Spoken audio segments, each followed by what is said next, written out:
রোগ প্রতিরোধ ক্ষমতা বাড়াবেন যেভাবে।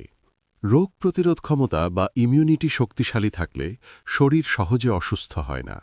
ইমিউনিটি বাড়াতে সবার আগে দরকার নিয়মিত ও পর্যাপ্ত ঘুম, কারণ ঘুমের সময়ই শরীর নিজেকে ঠিক করে।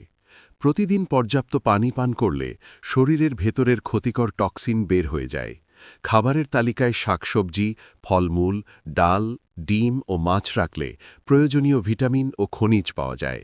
ভিটামিন সি ও ডি ইমিউনিটি বাড়াতে গুরুত্বপূর্ণ ভূমিকা রাখে। নিয়মিত হালকা ব্যায়াম রক্ত সঞ্চালন ভালো রাখে এবং শরীরকে সক্রিয় করে। অতিরিক্ত দুশ্চিন্তা ও মানসিক চাপ ইমিউন সিস্টেম দুর্বল করে দেয়, তাই মন শান্ত রাখাও জরুরি। ধূমপান ও অতিরিক্ত জাঙ্ক ফুড এড়িয়ে চললে শরীর আরও শক্তিশালী থাকে। সুস্থ থাকতে ইমিউনিটির যত্ন নেওয়া খুবই গুরুত্বপূর্ণ। এমন সহজ ও দরকারি স্বাস্থ্য তথ্য পেতে হেলথ কথা ইউটিউব চ্যানেলটি সাবস্ক্রাইব করুন এবং আমাদের ফেসবুক পেজ ফলো করতে ভুলবেন না।